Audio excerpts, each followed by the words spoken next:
Hello po sa inyong lahat mga ka-crypto. Ako po si Pinoy Crypto Trader at sa video na ito ay atin pong pag-uusapan ang aking technical analysis dito po kay Shiba Inu ngayon pong February 16 taong 2025. At ayan, ang ating nakikita rito ay ang daily chart time frame ni Shiba Inu na siyang madalas po nating tine-technical analysis.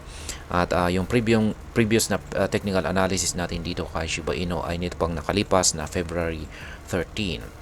At mapapansin po natin dito na nagpapatuloy lamang po sa pagko-consolidate ang kanyang market price. Sa madaling salita ay wala pong nangyayari. Yan, nagsa-sideways lamang yung kanyang market price. Kaya dahil dyan ay wala pa rin pong pagbabago sa aking mga nakikitang projections dito kay Shiba Inu. Ayan, kung saan ay nakikita ko po na patuloy po itong magko-consolidate dito.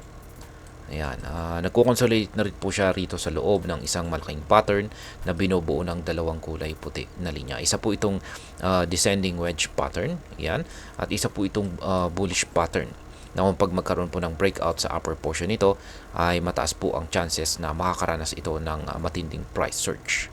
Ayan, malamang ay base po sa ating pattern ay maaari po niyang akyatin ang presyong 40 digits 3221. Yan. At syempre, kakailanganin po niya ng sapat na bullish momentum para akitin yan. Pero base po sa kalagayan ni Shiba Inu or base po sa kanyang momentum ngayon ay nasa bearish po. Yan, red yung ating mga indicators dito. Ngayon ay yan, kailangan po niyang para umangat itong si Shiba Inu ay kailangan po niyang lampasan yung mga matitinding resistance natin dito. Ayan. Una ay syempre yung ating resistance zone dito.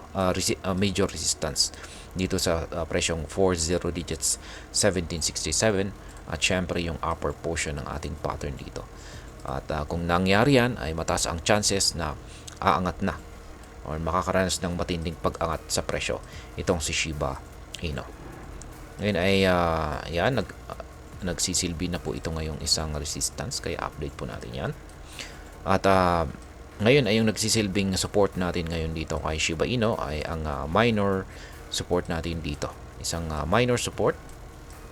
Yan, lagay po natin yung kanyang price level.